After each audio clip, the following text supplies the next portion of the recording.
what are you hearing about the Rosen market? I mean, our colleague Joel Klatt from Fox and yours from dropped Fox. a bomb. I know, and he's going to be on night 2 of the NFL Network draft coverage from Nashville.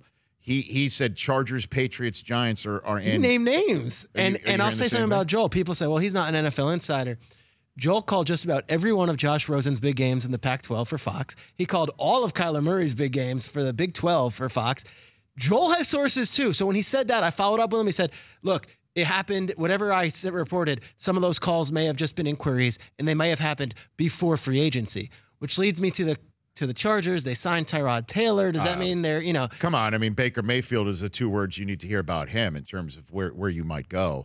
I mean, that's what I said, when we heard after Klatt, I'm like, poor Tyrod Taylor. I mean, or is it is Tyrod, I think it's right? Tyrod now. Tyrod now. Poor Tyrod Taylor. I mean, he got Baker Mayfield, signed. and now he could possibly get Rosen in Los Angeles. But it makes sense. It makes sense that he's a local kid. Yeah. It certainly makes sense here in New York City.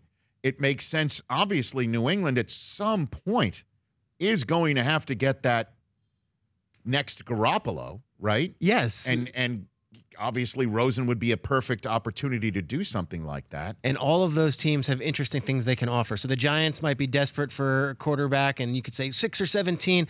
They have an early second-round pick. The Patriots have the last pick of the first round. The Chargers have the 28th pick. That seems to be about the market, somewhere in that 20 to 38 range as far as overall picks for what Josh Rosen is. You already have him 1 year into the NFL, and the key thing with Rosen, which has been mentioned a few times, the Cardinals paid him so much guaranteed money up front. He's making about an average of $3 million a year for the next 3 years. So that you think about Russell Wilson's going to be asking. You think about what somebody $3 million a year for a potential starting quarterback is a bargain. And from everyone I talked to in Arizona, right down to Steve Wilkes, who I spoke with at the end of the season and also at the Combine, not a bad word to say about Josh Rosen. All those things before the draft about him possibly being a petulant kid. No, he was a mature professional. We all didn't buy into that. Yeah, we were all on the Rosen train last year at the draft.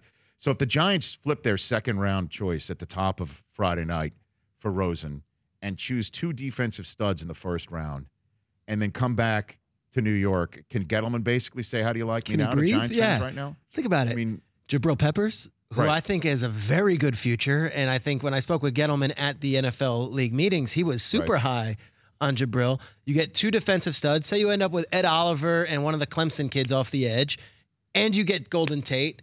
And you're all right with a quarterback. You in your mock draft had Oliver going 4th to the Raiders. I don't really think high on Oliver. I don't think he gets out of the top 5. I really don't. This guy. I think the Jets might even take him. This guy is the one that no one's talking about, Rich. Maybe besides you and I. Well, people talk. Aaron Donald is the name that are mentioned with him.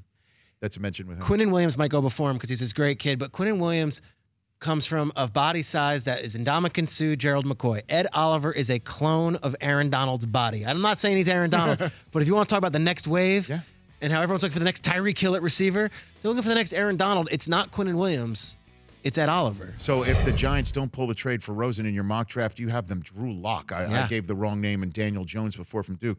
Drew Lock before Dwayne Haskins. What gives you that idea? There are a few people that I talk to in the league that do quarterbacks that I trust who and a lot of them are saying Lock over Haskins on some boards. And that might drive Ohio State fans crazy. And I might be wrong when it's all said and done because all it takes is one team. But Lock quietly had a really good Senior Bowl. Had an okay combine, but was awesome in the meetings with teams, and then blew everyone away at his pro day. Haskins has done well, but he hasn't stolen that, hey, I'm the number 2 hands-down guy. Locke started for 3.5 years, played 4 years at Missouri, has seen all sorts of offenses, and if you look at what the Giants have drafted historically, it's sure things. Dave Gettleman doesn't like to roll on a thing that he's not sure.